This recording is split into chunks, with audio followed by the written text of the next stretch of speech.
성경 봉독입니다. 다 같이 일어나셔서 요한복음 3장 16절 한 구절 다 같이 합독으로 읽겠습니다.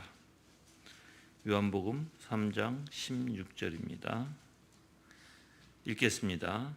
하나님께서 세상을 이처럼 사랑하셔서 유일하신 아들을 주셨으니 이는 그분을 믿는 자는 멸망하지 않고 영생을 얻게 하려는 것이다. 아멘. 앉아주시길 바랍니다. 이제 오늘 부분은 제 2권 7장에 들어갑니다. 17장에 들어가요. 이권 17장이 마지막 장이고 이제 다음 주는 아마 3권째 하게 될 거예요. 물론 이제 저는 나름대로 이제 3권을 제가 더 선호하는 편인데 이 17장에서는 이제 칼빈은 이제 하나님의 은혜와 그리스도의 공로의 관계를 성경을 들어서 이제 설명합니다. 그래서 그리스도의 공로에 의해서 우리가 은혜를 받았다고 말하는 것은 바로 그리스도의 피로 우리가 깨끗하게 되며 그리스도의 죽으심으로 우리의 죄가 대속되었다는 뜻입니다.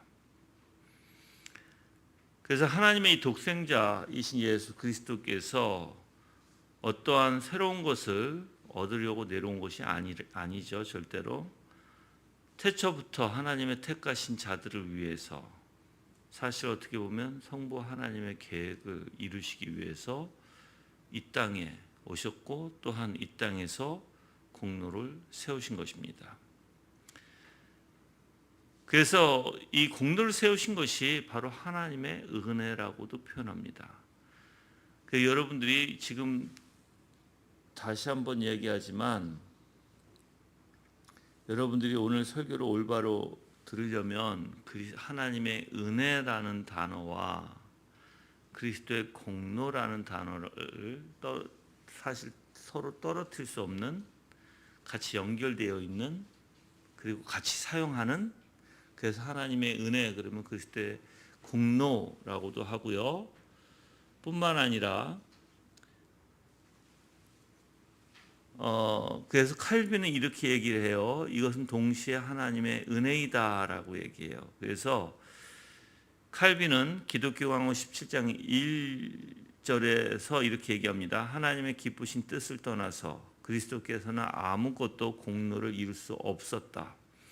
그러나 공로를 이루신 것은 그의 희생으로 하나님의 진노를 진정시키며 그의 복종으로 우리의 죄를 말소하도록 임명되셨기 때문이었다라고 얘기해요. 그래서 이제 하나님께서 그리스도를 우리를 위한 공로자로 세우셨다는 것입니다. 이게 바로 하나님의 자비라는 거예요. 그래서 하나님의 은혜, 하나님의 자비, 하나님의 공로, 예수 그리스도의 공로라고 얘기한다면 다 같은 원리라는 거죠. 그래서 하나님의 은혜라는 표현을 사용하는 동시에 그리스도의 공로라는 표현을 쓰는 것은 합당하다라고 얘기해요. 그렇지만 우리가 분명히 구분해야 될 것은 인간의 의와 그리스도의 공로가 서로 대립된다는 거예요. 반대된다는 것이죠. 그래서 우리는 예수 그리스도의 공로를 의지하는 자들이지 우리의 의를 의지하는 자들이 아니라는 것입니다. 이제 1절에서 4절까지 이제 보면 사실 하나님의 은혜와 그리스도의 공로에 대해서 이야기를 합니다. 그래서 1절에서는 하나님의 은혜를 배제하지 않는 그리스도의 공로, 그래서 하나님의 은혜와 뭐라고 했어요? 그리스도의 공로는 같은 원리에서 봐야 된다라고 얘기를 했어요. 자, 그래서 이제 사실 어떤 사람들은 그걸 이제 간교한 자들이라고 칼빈은 표현해요. 예수 그리스도의 공로를 부정하는 자들이 있다는 것입니다. 예수 그리스도를 단순한 어떠한 도구나 일꾼으로 본다는 것입니다. 그들은 예수 그리스도를 생명의 주로 생각하지 않는다고 칼빈은 얘기해요. 그냥 단지 예수 그리스도를 인간으로 보는 것이죠. 그렇죠? 네. 그래서 한 인간으로 사실 그들이 보는 원리를 가만히 생각해 보면 예수 그리스도는 우리를 구원할 수가 없는 거죠. 만약에 그냥 단순히 우리 같은 한 인간으로만 봤다면, 그렇죠? 왜 그러냐면 인간은 하나님의 심판에 절대 설 수가 없어요. 의로운 자가 하나도 없기 때문이에요. 그래서 인간 속에는 하나님의 은혜를 받기에 합당한 값 있는 것이 하나도 없다라고 칼빈은 얘기합니다. 그래서 어거스틴이 이렇게 이제 이야기를 하는데, 제가 쭉 좀 기니까 읽어드릴게요. 그 읽어드리면 제가 좀 설명을 해드릴게요. 예정과 은총의 가장 밝은 빛은 인간이신 구주 예수 그리스도시다. 즉 인성과 신성을 가지신 바로 예수 그리스도가 바로 우리의 예정과 은총이 되신다라는 뜻이에요. 그는 이것을 행함이나 믿음에 선행하는 공로에 의해서가 아니라 그 자신 속에 있는 인간의 본성에 의해 이루었다라고 얘기해요. 자, 인간의 본성, 어떤 본성? 완전한 인성과 신성을 가지신 예수 그리스도께서, 죄가 없으신 그분께서 그 인성으로 인해서 사실 바로 이 공로를 이루었다라는 거예요. 그래서 여러분들이 공로를 생각할 때 어떤 행위에서 또는 어떤 의에서가 아니에요. 예수 그리스도의 공로는요, 십자가에서 이루셨어요. 하나님의 진노를 받으시고 예수 그리스도의 십자가의 보혈의 피를 흘림으로써 그 공로를 얻으신 거예요. 물론 율법을 완성하신 공로도 있습니다. 그래서 자신 속에 있는 본성에 의해서 이루었다라고 어거스틴은 얘기하는 것이에요. 그래서 이러한 인성이신 바로 예수 그리스도, 인성을 가지고 계신 예수 그리스도께서 아버지와 함께 영원한 말씀 및 인격과 일치가 돼서 하나님의 독생자가 된다는 공로를 어디에서 얻었는가 대답해 보라, 이렇게 얘기해요. 바로 신성이죠. 이게 하나님께서 예수 그리스도를 인성으로 그리고 신성으로 그 연합 가운데 이 땅에 우리에게 보내주셨다는 것입니다. 그래서 영원하신 말씀 및 인격과 일치되어 독생자가 되셨다는 뜻이에요. 그러므로 우리는 우리의 머리 되시는 분, 바로 누구죠? 예수 그리스도시죠. 바로 은총의 원천임을 인정해야 된다라고 어거스틴이 말합니다. 이 원천에서 각자의 분량에 따라 모든 지체를 통해 흘러나온다. 바로 이 원천에서 믿음의 분량에 따라 하나님께서 바로 예수 그리스도의 놀라운 은혜들을 우리에게 주신다는 것이에요. 그 모든 사람이 그 믿음의 시작부터 같은 은총에 의해서 그리스도인이 된다. 이는 사람이 은총으로 처음부터 그리스도가 된 것과 같다. 그래서 은총의 중요성을 얘기해요. 왜 그러냐면 믿음, 여러분들이 이제 어떤 분들은 믿음을 우선 두는 사람들이 있는데, 지금 칼빈과 어거스틴은 믿음을 우선 두는 게 아니라 하나님의 은총을 앞에 두고 그 다음에 믿음을 두는 거예요. 은총이 있지 아니했으면 우리를 믿음이라는 선물을 주실 수도 없겠죠, 그렇죠? 그래서 지금 인간의 의로 인한 인간의 의의 공로로 의한 것이 아니라 바로 하나님께서 창세 전부터 모든 계획 안에 우리 같이 죄인들에게 예수 그리스도라는 그 은혜를 우리에게 베풀어 주시기를 작정하셨다라는 거예요.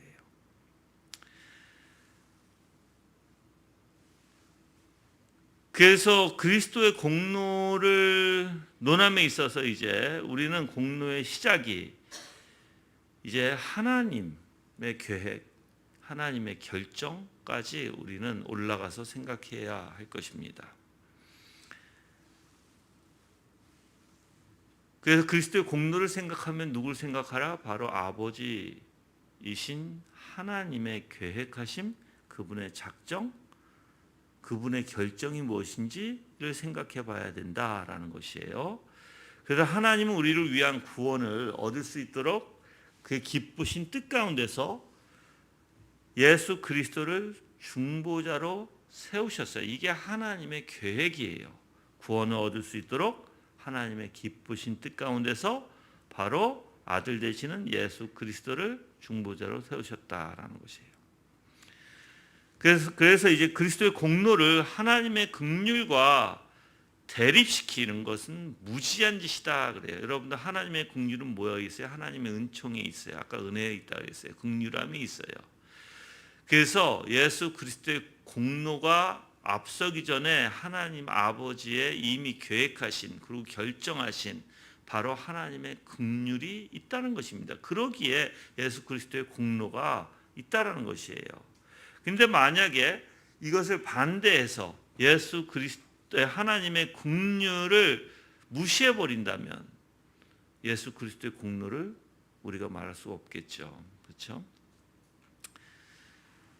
그래서 우리가 하나님의 값없는 은혜와 그리스도의 순종은요, 우리의 행함과 바로 대립됩니다. 반대된다는 것이에요. 즉 우리의 행함으로 인한 것이 아니라 하나님의 값없는 은혜로 예수 그리스도의 순종으로 우리에게 구원을 이루어 주시는 것이지 절대로 우리의 행함 가지고 구원을 이룰 수가 없다라고 칼빈은 얘기합니다. 그래서 하나님의 선하신 뜻을 떠나서는 그리스도는 다른 공로가 전혀 그리스도는 다른 공로가 전혀 없기 때문에 또한 그의 희생으로, 즉 무슨 뜻이냐면 하나님의 선을 떠나서는 그리스도의 공로가 없다는 것이에요. 하나님의 선하신 뜻이 있어야 그리스도의 공로도 있다는 뜻이에요. 그럼 그 공로가 무엇인가 보면 바로 그의 희생이 있다는 거예요. 희생에.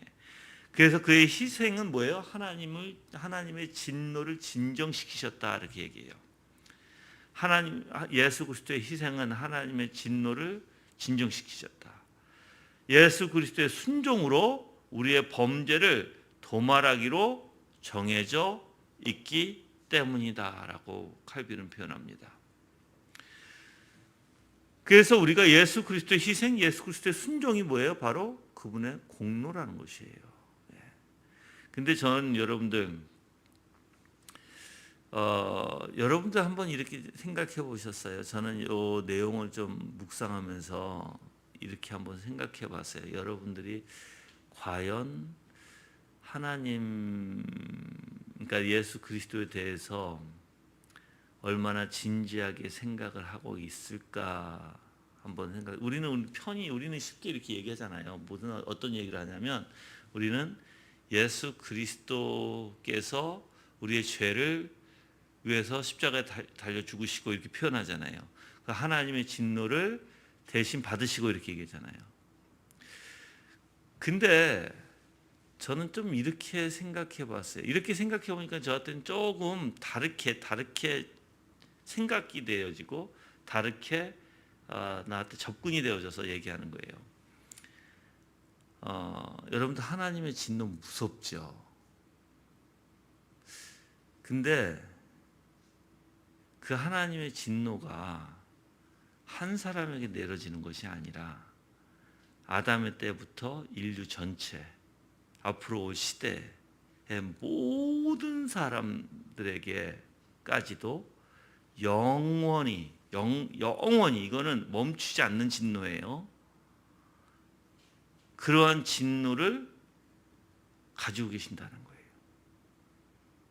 그러니까 단지 내가 아니라 단지 나태가 아니라 여러분들 생각해요. 인류가 얼마나 많은 사람이 있어요.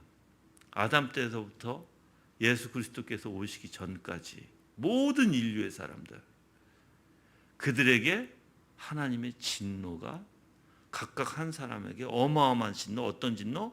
영원히 그것도 식지 않을 진노를 가지고 계신다는 거예요. 그럼 그걸 다 합해 보세요. 그 진노가 얼마나 큰가. 그래서 어떤 신학자는 이렇게까지도 얘기해요. 그러한 진노를 예수 그리스도께서 오직 그분만이 감당하실 수 있었다라고 얘기해요. 우리가 생각하기에 그냥 나에 대한 진노, 내가 영벌을 받을 나에 대한 진노를 예수 그리스도께서 받으셨다라고 생각은 하는데 이 세상의 모든 인류의 사람들의 진노, 그 진노가 쌓이면 어마어마할 거잖아요. 우리가 상상도 못하는 그런 진노를 대신 짊어지셨다는 거예요. 뿐만 아니라 죽음도 마찬가지, 형벌도.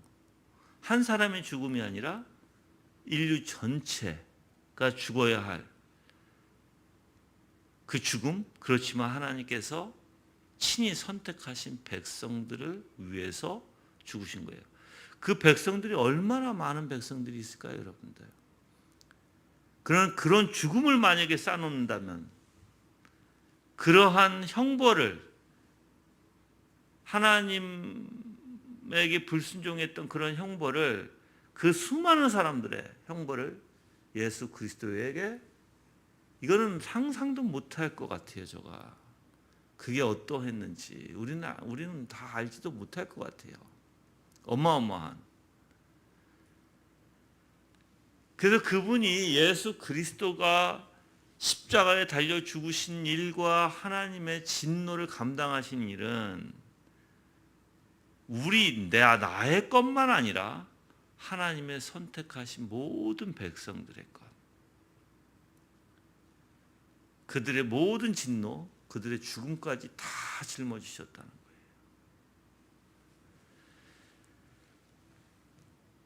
그래서 그분의 희생이 너무나 가치가 있고, 여러분들 하나님의 진노를 진정시키려면 100% 하나님의 진노를 다 쏟아 부어야 돼요.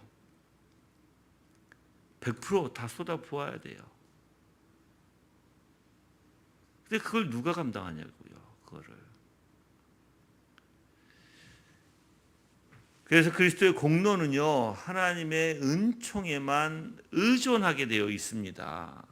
예수 그리스도의 공로는 예수 그리스도께서 십자가의 대속, 하나님의 진노를 감당케 하신 모든 순종에는 바로 하나님의 은총이 있지 아니하면 있을 수가 없었다라는 것이에요. 그래서 이러한 은총은 우리를 위해 사실 구원의 방법으로 하나님께서 정하셨어요. 그걸 결정하신 거예요. 계획하신 거예요. 그래서 인간의 의의는 예수 그리스도의 공로를 어떻게 보면 절대 예수 그리스도께서 이루신 그 공로를 인간의 의로 탈취할 수도 없고 따라갈 수도 없고 그것을 대신할 수도 없어요. 오직 예수 그리스도의 공로, 그분의 죽음과 그분이 당하신 모든 것과 그분의 순종에 의한 것이지 우리의 의가 아니라는 거예요. 만약에 여러분들이 인간의 의로 구원을 돌려버리면 하나님의 은총은 없는 거예요, 여러분들. 하나님의 은총은 어디에 있다? 오직 예수 그리스도의 공로에 있다. 네. 이게 이제 지금 1절에서 칼빈이 얘기하는 것이에요. 1절에서. 그래서 저는 여러분들이 예수 그리스도께서 다시 하나님의 그 모든 진노를 감당하셨고, 또한 그 죽음을, 모든 인류의 죽음을 대신하셨고,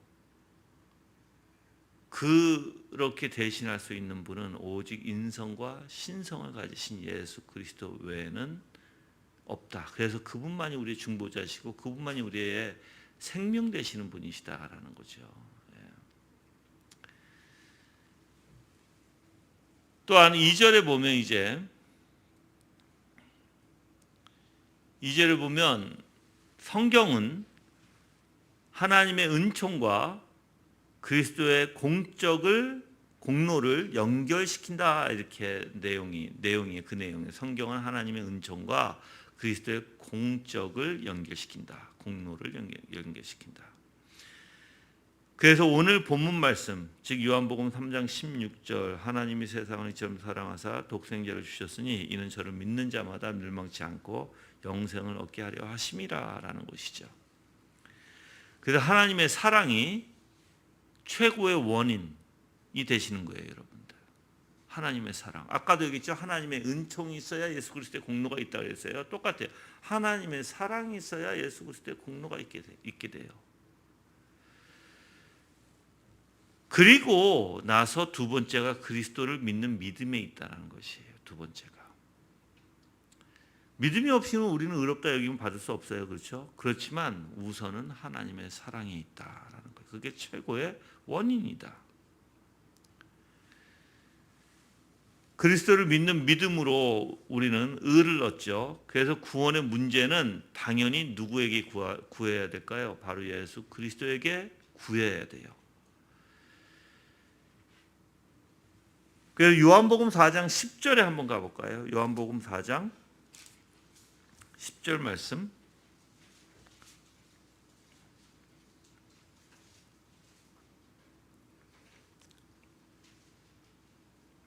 예수께서 대답하여 말씀하시기를 만일 내가 하나님의 선물과 나에게 물을 달라라고 하는 이가 누구인지 알았더라면 내가 그에게 구했을 것이요 그는 내게 너에게 생수를 주었을 것이다 라고 얘기하죠. 여러분들이 지금 예수님께서 말씀하시기를 이가 누구인지 알았더라면 그래요. 그는 너에게 생수를 주었을 것이다. 그리고 우리 예수 그리스도 아니면 우리는 영생을 얻을 수가 없어요, 여러분들.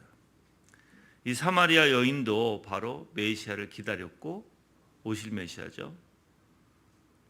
그래서 오직 하나님을 우리가 사랑을 먼저 하지 않았죠. 그러니까 하나님이 우리를 먼저 사랑하셨기에 우리가 사랑하게 돼요. 그래서 우리가 하나님을 사랑한 것이 아니요 오직 하나님 우리를 사랑하사 우리 죄를 위하여 화목제로 그 아들을 보내셨습니다라고 얘기합니다.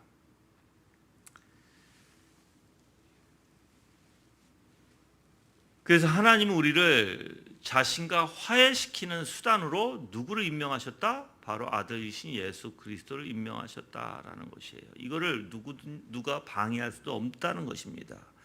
그래서 예수 그리스도 외에는 지금 예수님이 사마리아 여인에게 얘기했듯이 오직 영생, 생명, 샘을 줄 수 있는 분은 누구다? 바로 예수 그리스도시다라는 거예요.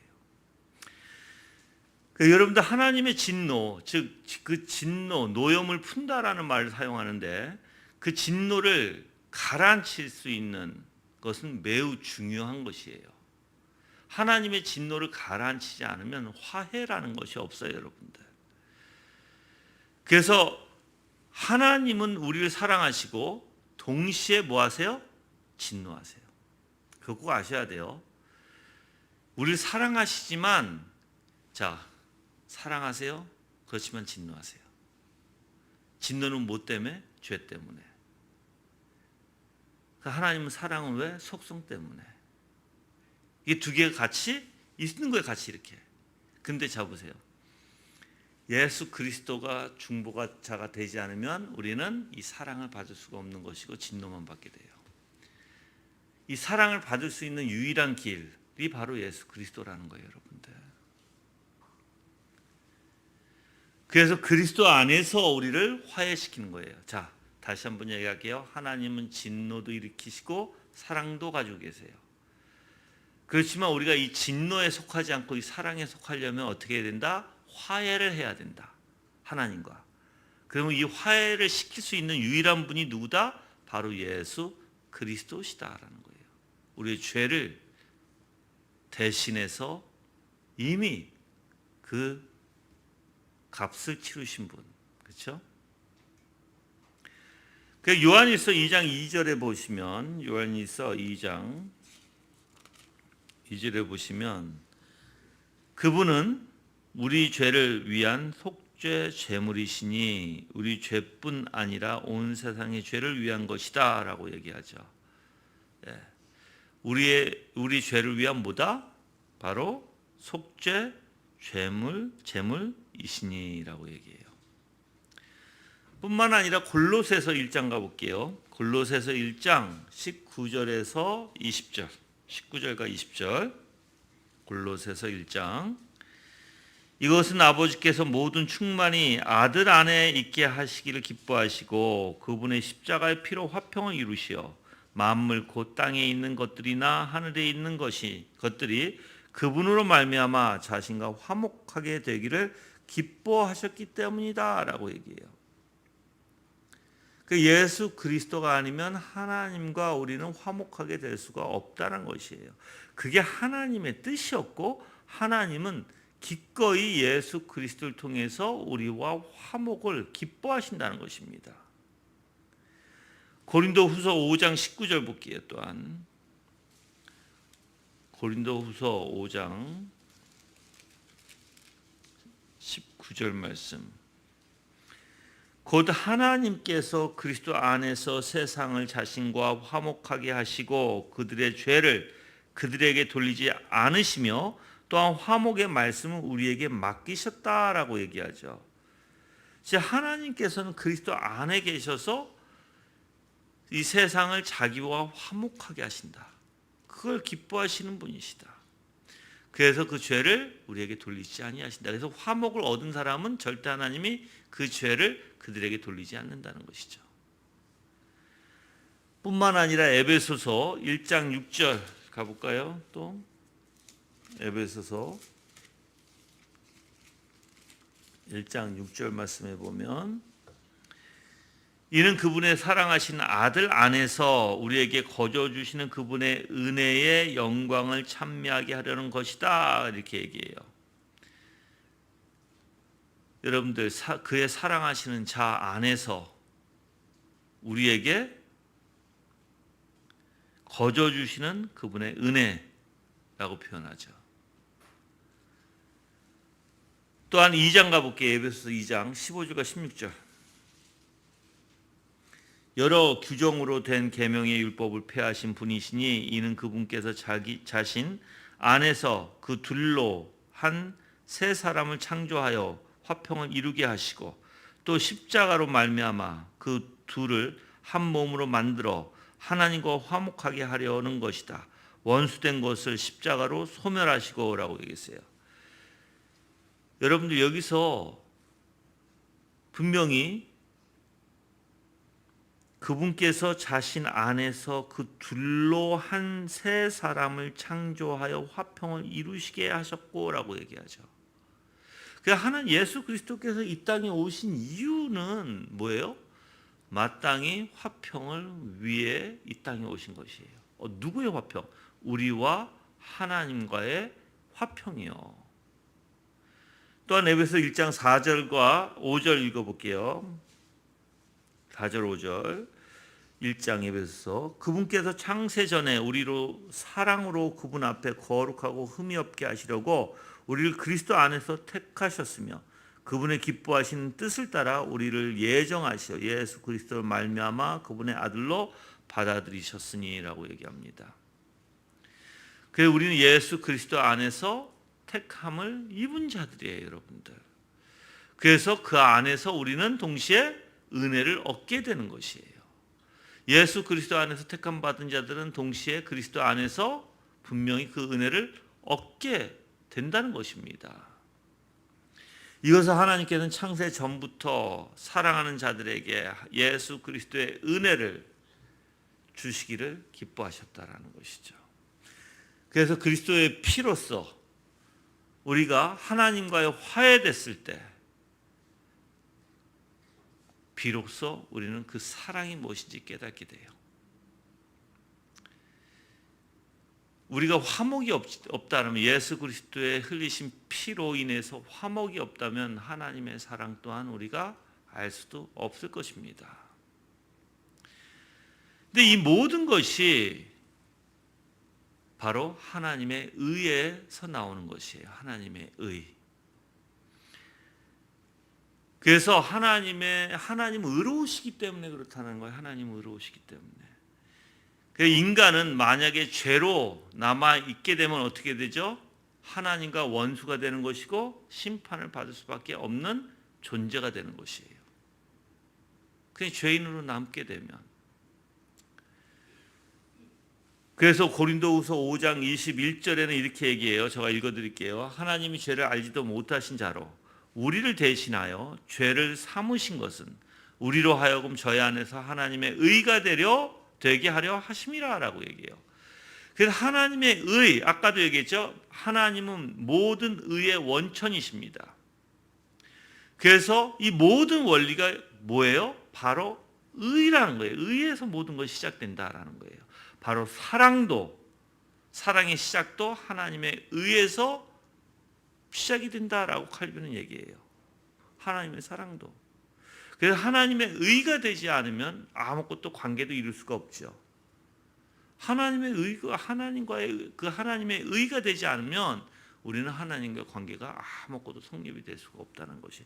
그럼 성립이 되지 않으면 사랑도 무슨 얘기를 하겠어요? 성립이 안 되는데 사랑도 없겠죠. 거기에는 분명히 하나님이 사랑이시지만 우리에게 나타내는 그 관계 안에서의 사랑은 없다는 것입니다.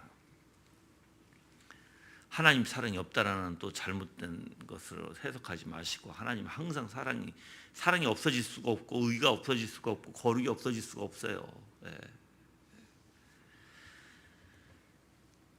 그래서 우리가 가만히 생각해 보면 여러분들, 우리는 뭐라고 얘기했어요? 에베소 2장 3절에 본질상 진노의 자식이라고 얘기합니다. 그렇죠? 죄로 인해서 누구에게 멀어졌어요? 하나님으로부터 멀어졌어요. 그래서 예수 그리스도의 희생이 있지 아니하면 하나님의 진노를 진정시킬 수가 없다는 것입니다. 그래서 하나님을 진정시키기 위해서 값없이 의롭다함을 얻게 됐다라고 칼빈은 얘기해요. 하나님의 진정시키기 위해서.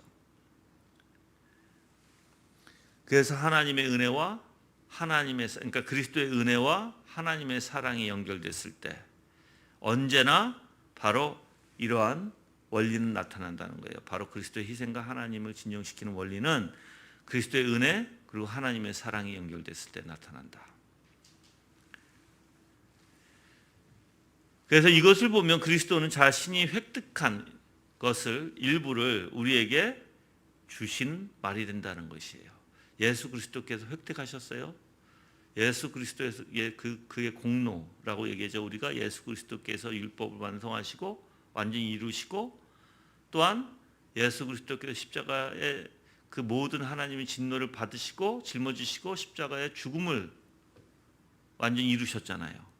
그 모든 공로를 획득한 것을 우리에게 일부를 주시기 위해서다. 그게 뭐예요?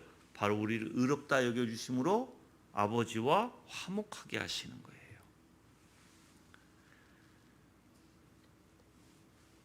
이게 이제 2절까지 이제 칼빈이 얘기하는 것이에요. 2절까지. 그래서 여러분들은 예수 그리스도가 아니면 그분의 중보가 아니면 하나님의 진노를 누구로틀 수 있는 그 어떤 것도 없다. 여러분의 행위로서 하나님의 진노를 누구로튼다 절대 있을 수 없다. 그렇다면 여러분들이 죄인이고 여러분들이 죄인이라서 하나님은 항상 여러분들에게 진노하고 계시고, 그렇지만 하나님은 여러분들을 구원하시기를 기뻐하시는 그 사랑의 하나님을 봐야 되겠죠. 그렇죠? 그러면 내가 그 죄로 인해서 그 진노로 하나님 앞에 진노를 받지 않기 위해서는 누구에게 달려가야 돼요? 그리스도에게 달려가야 돼요. 근데 이걸 정확하게 진짜 아는 사람은 누구일까요? 자기의 비참한 존재를 깨닫는 죄의 각성을 가진 자만이 이걸 알게 되겠죠. 그래서 하나님의 은혜 가운데 내가 부족하고 내가 죄인이기 때문에 그리스도가 아니면 나는 살 수 없다는 것을 알죠.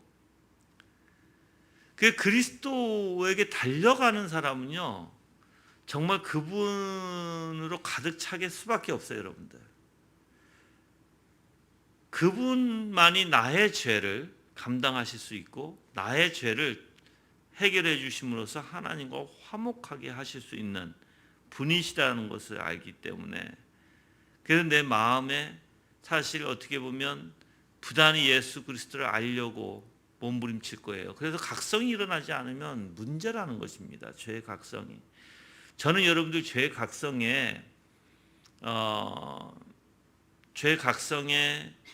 어떻게 보면 강도라고도 표현할 수 있을 거예요. 그 죄의 각성의 강도는 각각 사람들마다 달라요. 여러분들 다 뭐 예를 들어서 존 버넌의 철로역정 같이 그러한 가짐의 죄의 각성을 갖는 것은 아니라고 봐요.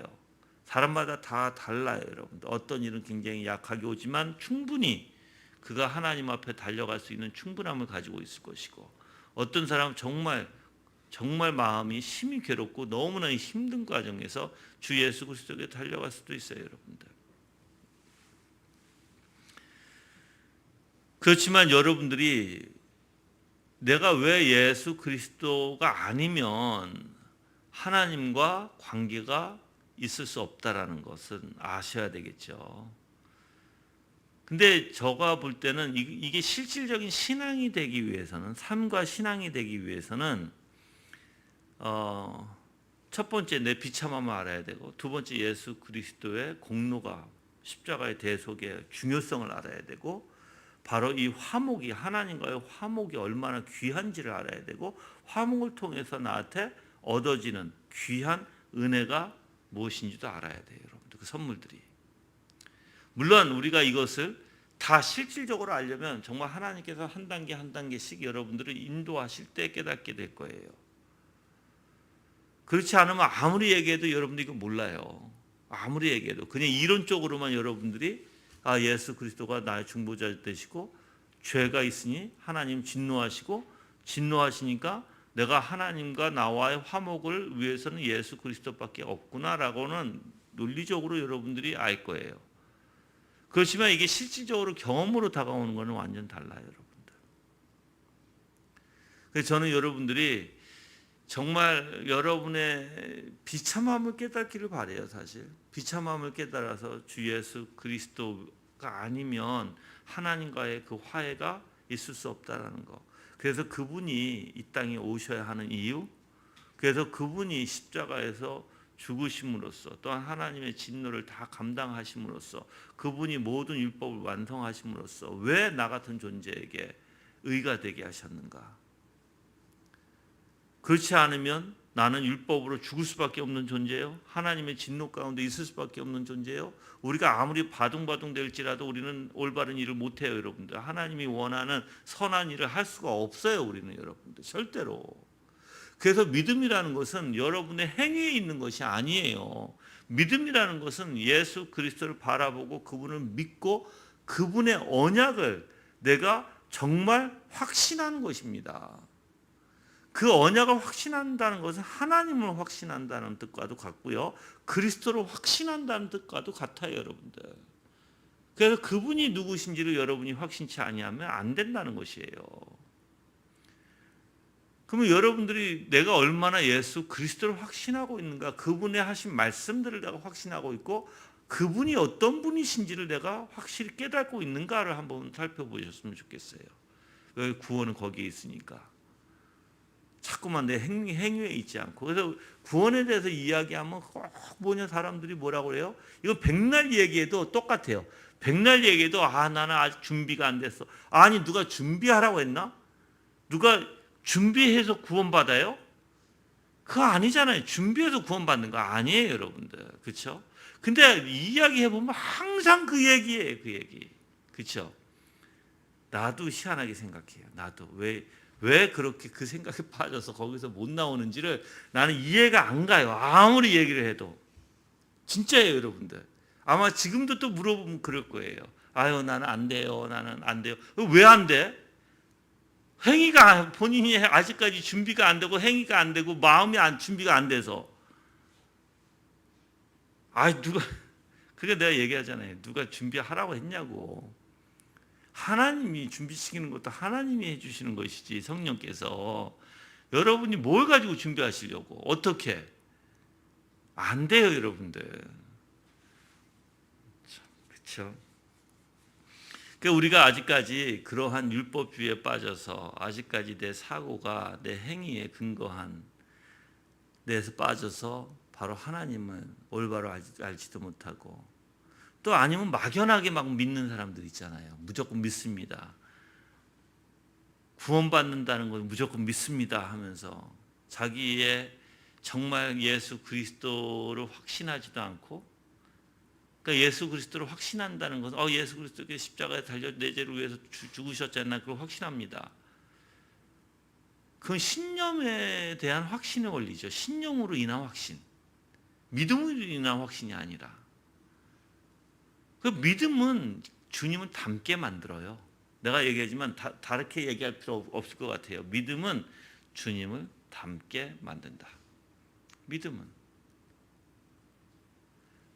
그러면 내가 믿음이 있으면 생각과 마음이, 내 말이, 내 전 인격이, 감정까지 예수 그리스도를 닮는 자가 돼야 되는 거예요. 내가 닮으려고 하는 게 아니라 닮아지게 된다는 거예요. 닮아지게. 그냥 자연스럽게. 제가 오늘도 사실 내가 집사람한테 차에 오면서 참 요즘에 내가 많이 신앙적으로 영적으로 많이 좀 식었다라고 내가 표현을 했어요. 왜냐면은 마르투스에서 올라온 그 영상이 있거든요. 근데 이제 옛날에 내가 이제 프로아셔 올 때 서울에서 강의한 그거를 좀 담았더라고요. 그 영상에.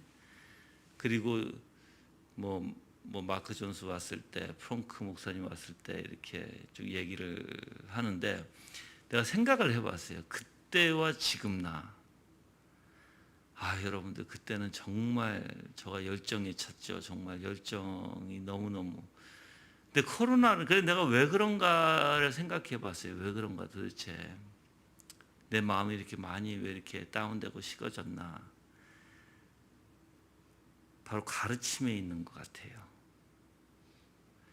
여러분들이 직접 보고 계속해서 우리는 말씀 사경에 그리고 계속해서 일주일에 계속 가르쳤고 여러분들하고 같이 만나서 대화하면서 수련회를 통해서 우리 교회는 그런 게 계속 있었잖아요. 그렇죠? 그 가르쳐 하나님의 말씀을 내가 가르치면서 나 또한 어떻게 되는 거예요? 나 또한 힘을 얻게 되는데 그렇지 않으니까 지금 나 또한 그냥 사실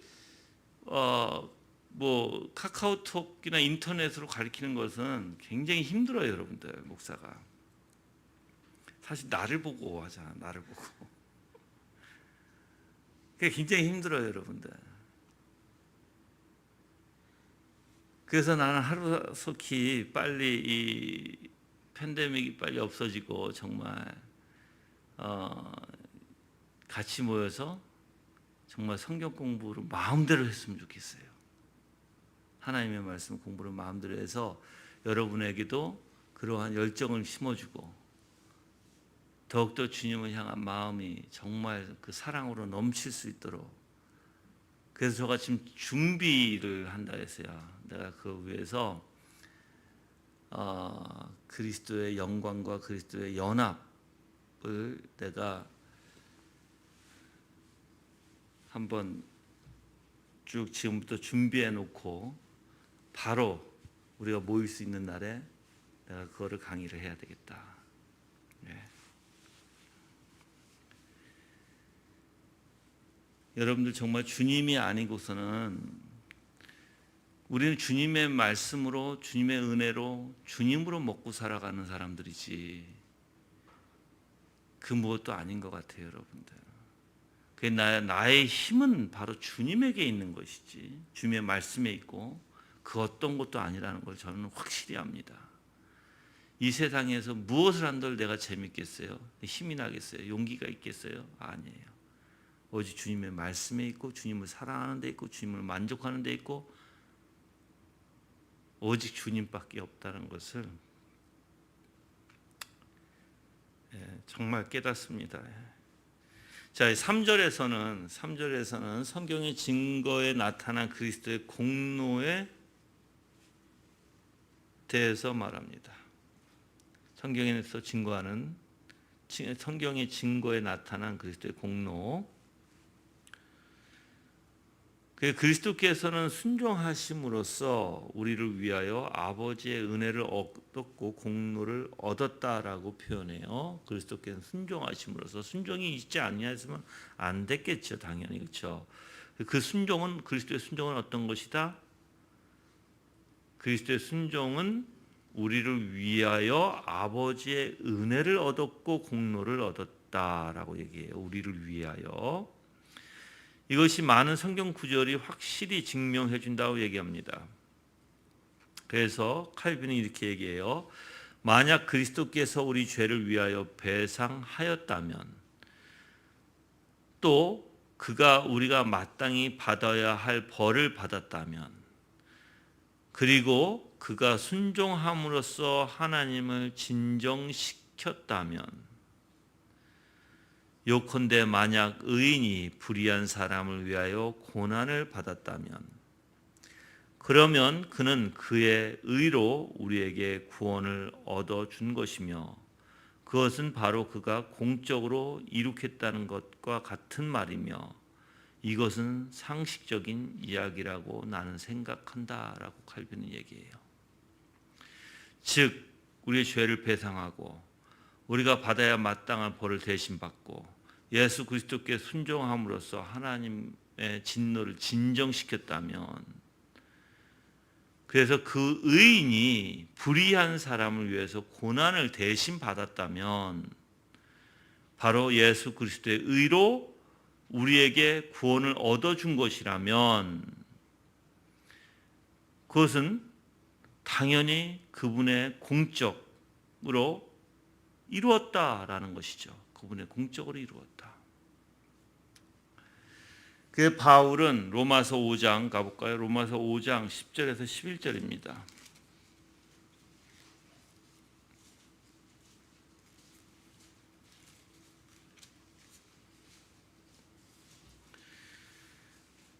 우리가 원수되었을 때 그분의 아들의 죽으심으로 말미암아 하나님과 화목하게 되었으니, 화목하게 된 우리는 더욱 그분의 생명으로 말미암아 구원을 받을 것이다. 이뿐 아니라 우리는 이제 우리로 화목을 얻게 하신 우리 주 예수 그리스도로 말미암아 하나님을 기뻐한다라고 되어 있죠. 여기서 여러분들 화목이란 하나님의 진노가 선행되지 않고서는 일어날 수 없다라고 얘기해요. 즉 만족되어지지 않고는, 하나님의 진노가 만족되어지지 않고는 화목이라는 건 있을 수 없다라는 뜻이죠. 그래서 그 의미는 우리가 지은 죄 때문에 우리를 증오하시는 하나님이 바로 그 아들의 죽음을 통해서 진정되셨고, 그 진노가 진정됐다는 거예요. 그 아들의 죽음을 통해서. 그래서 우리에게 자비를 베풀게 되었다라는 것입니다.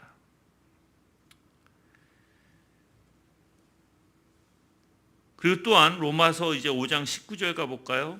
이제 비교가 나와요. 두 사람에 대한 비교. 로마서 5장 19절. 한 사람의 불순종으로 말미암아 누구죠? 아담이에요. 많은 사람이 죄인이 된 것 같이 한 사람의 순종으로 말미암아 누구죠? 바로 그리스도예요. 많은 사람이 의인이 될 것이다 라고 얘기해요. 이 말의 의미는요, 아담의 죄로 말미암아 우리가 하나님으로부터 끊어져서 망할 수밖에 없게 된 것이며, 그리스도의 순종으로 인해서 우리가 의인으로서 자비 가운데 하나님께 영접됐다는 말이다라고 칼빈은 얘기해요. 그럼 여러분들 생각해 보시면 이제 똑같이 내가 그래서 대표급이 중요하다고 표현하잖아요. 아담의 대표, 그리스도의 대표. 그러면 이제 우리는 맨 처음에는 예수 그리스도를 몰랐을 때는 다 아담의 씨였고요. 그렇죠? 그래서 아담을 통해서 난 씨였기 때문에 우리는 모든 죄책과 부패함 속에 하나님 앞에 죄인이었어요. 이 죄인들은 다 하나님의 진노를 가지고 있었던 사람들이에요. 근데 이제 한 사람, 바로 그 의인이신 예수 그리스도, 그분께 접붙여졌을 때 하나님의 은혜로, 그렇죠? 그래서 오직 그 예수 그리스도가 나의 대표, 내가 예수 그리스도의 씨가 된다면 이제 내가 그분에게 접붙인 자로서 이제 어떻게 돼요? 나는 하나님과 화목하게 되고, 오히려 이제 나는 예수 그리스도를 말미암아 살게 되고, 이제 예수 그리스도에게 접붙여졌으니까 예수 그리스도의 그 모든 아름다운 속성을 담게 되어 있다는 것입니다. 그게 하나님의 자비라는 것이에요. 바로 예수 그리스도의 순종이 있지 아니었으면, 십자가에 대한 순종, 우리는 다 멸망하고 죽었을 것입니다. 그래서 바울은 로마서 5장 16절에 또 이 선물은 죄를 범한 한 사람으로 말미암아 생긴 결과 같지 아니하니 심판은 한 사람으로 말미암아 정죄에 이르렀으나 은사는 많은 범죄들로 말미암아 의롭다 하심에 이르렀다라고 얘기해요. 많은 범죄를 인해서 의롭다 하심을 이뤘다. 그래서 예수 그리스도는 우리의 죄를 감당하시고 우리를 의롭다라고 여겨주신 바로 그분이시라는 것입니다. 그리고 이제 4절에 가서는 그리스도의 대속에 대해서 얘기합니다. 그리스도의 공로로 우리가 은혜를 입게 된다고 말할 때 그리스도의 피로 우리가 정결함을 받고요.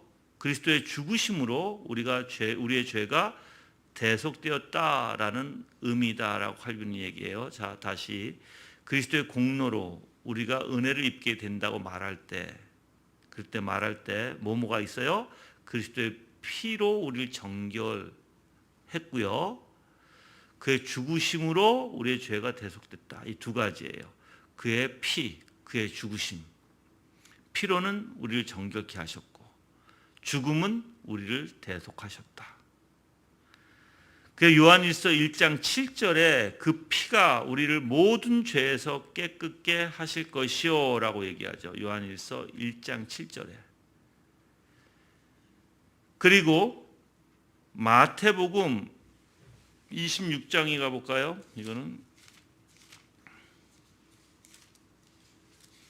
마태복음 26장 28절이에요. 이것은 죄 용서를 얻도록 많은 사람을 위하여 흘리는 나의 피, 곧 언약의 피다라고 얘기하죠. 즉 죄 용서를 얻도록.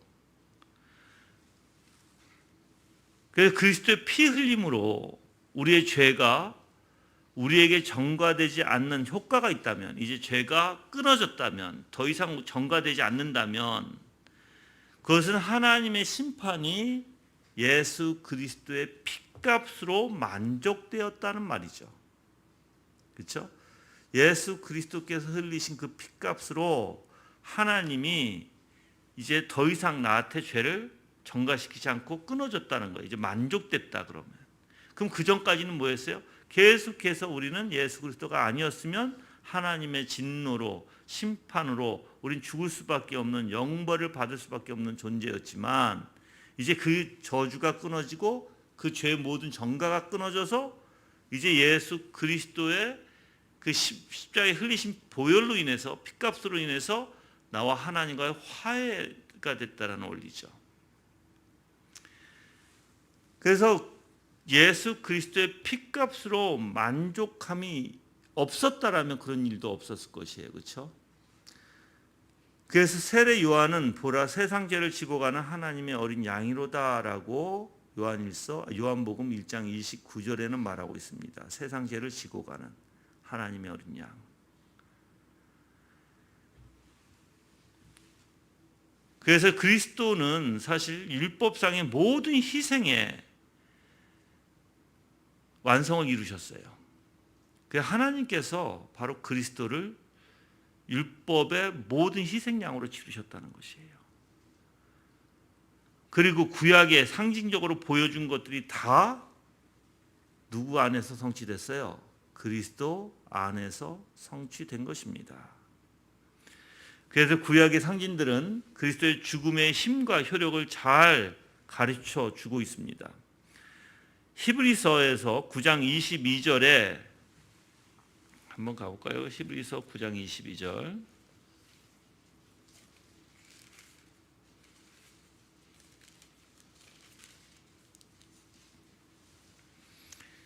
율법에 따르면 거의 모든 것이 피로 깨끗하게 되니 피 흘림이 없으면 죄 용서도 없다라고 얘기하죠.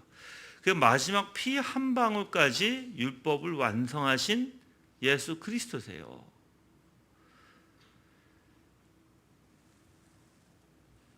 그래서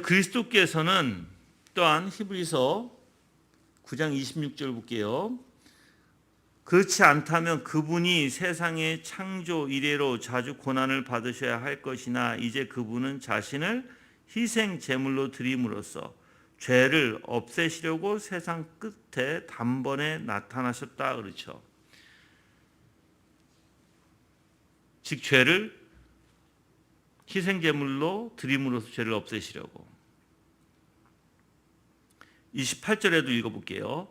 이와 같이 그리스도께서도 많은 이들의 죄를 짊어지시려고 단번에 자신을 들이셨으며 죄와 상관없이 자신을 고대하는 자들을 구원하시기 위하여 그들에게 두 번째 나타나실 것이다 그랬어요, 여러분들.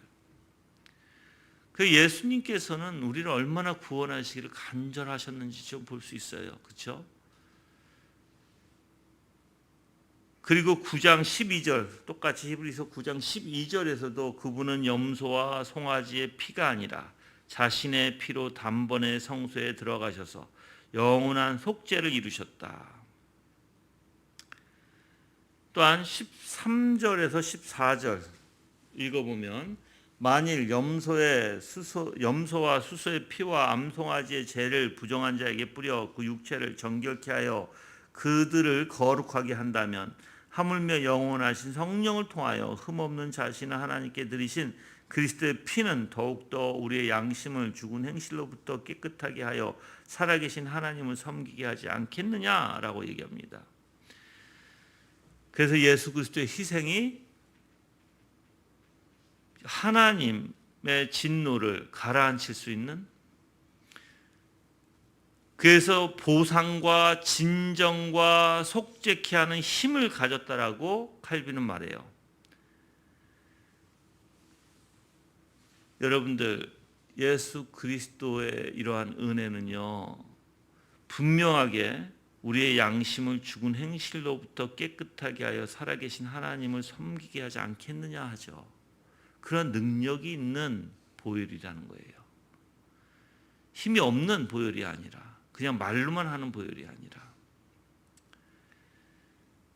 또한 15절에 볼게요. 15절. 그러므로 그분은 새 언약의 중보자이시니 이는 첫 언약 아래서 저지른 범죄들을 대속하기 위해, 첫 언약이 뭐예요? 바로 아담이죠. 그렇죠?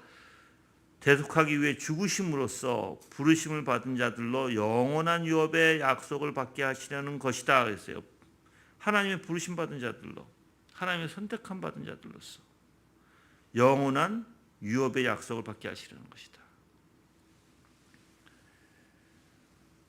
그래서 갈라디아서 3장 13절에는 이렇게 얘기하고 있어요. 그리스도께서 우리를 위하여 저주를 받으신 바 되었느니라.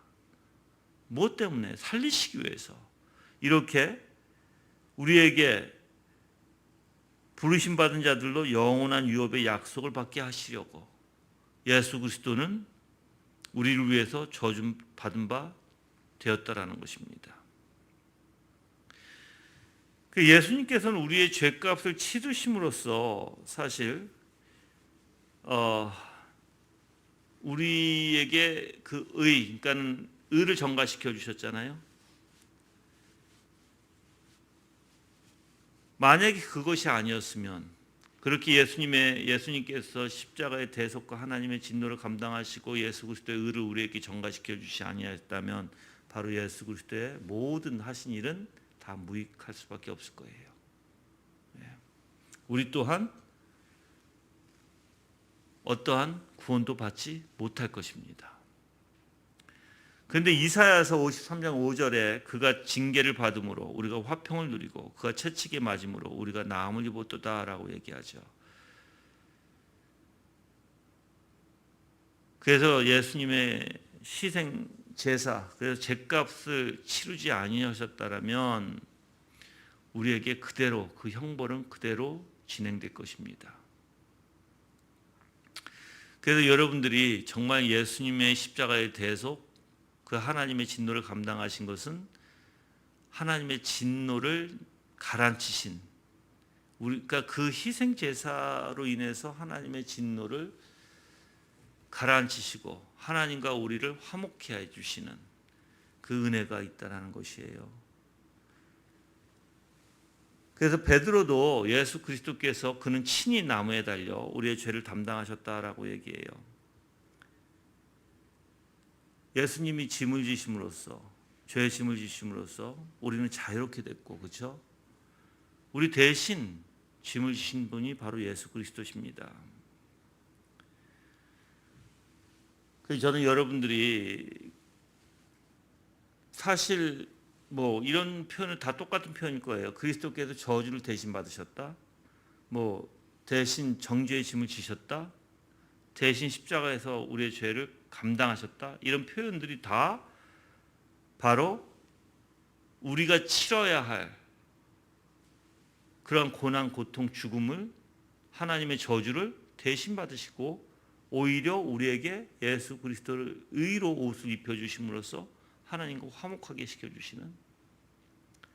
저는 여러분들이 이게 이제 4절까지의 내용이에요. 근데 여러분들이 이걸 들으면서 정말 예수 그리스도의 보혈의 능력이 우리에게 있어야 되잖아요. 그게 증거니까. 그래서 하나님과의 화목은요, 예수 그리스도의 십자가 보혈로 인한 하나님과의 우리의 화목은 거기에 진노가 없어요. 하나님이 오직 사랑만 있어요. 자비가 있어요. 긍휼함이 있어요. 그래서 그리스도인들은 내 자신을 볼 때, 예수 그리스도 없이 내 자신을 볼 때는 내가 참된 죄인이지만 이제 예수 그리스도 안에서 예수 그리스도를 통해서 하나님과의 관계를 때는 사랑과 자비와 긍휼이 풍성하게 넘쳐나야 되는 것이에요.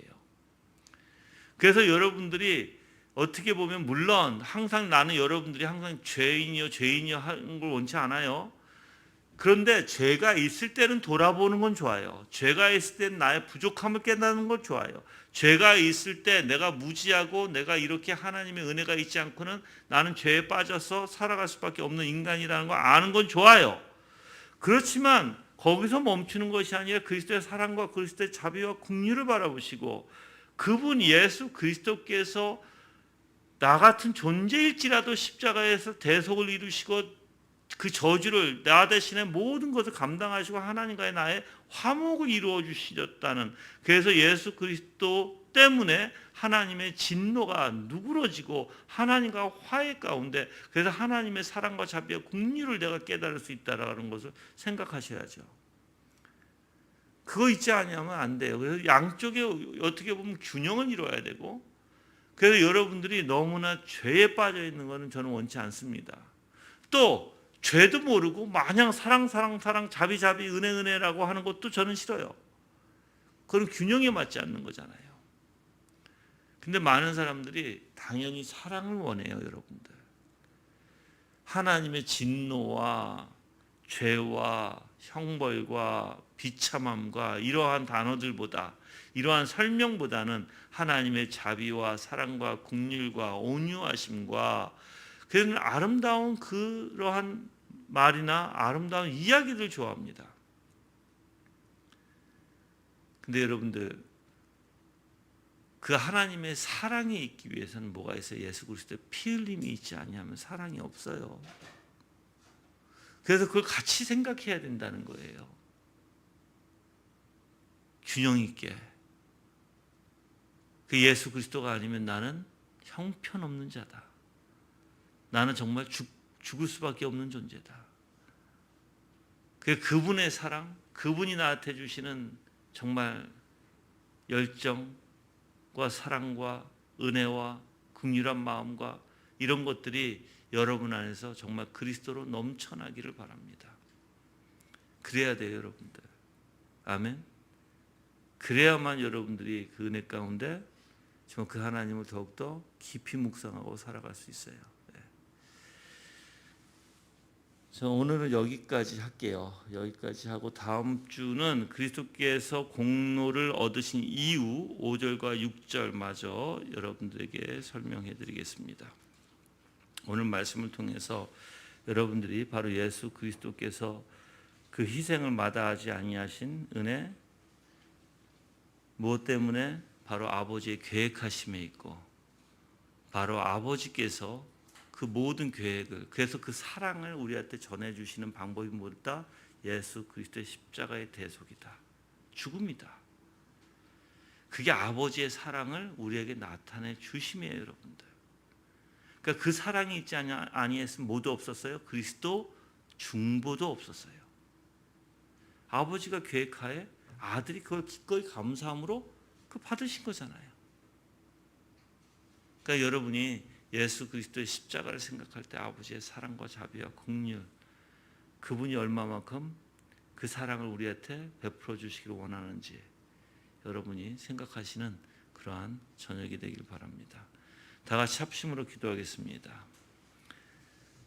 은혜 가운데 항상 우리에게 은혜를 베풀어 주시고 사랑과 자비를 베풀어 주신 하나님, 정말 그 은혜 감사하며 정말 예수 그리스도의 십자가의 대속이 아니면 우린 죽을 수밖에 없음을 고백하고 정말 주님의 은혜를 다시 한번 생각할 수 있는 귀한 시간 다 같이 기도로서 갖겠습니다.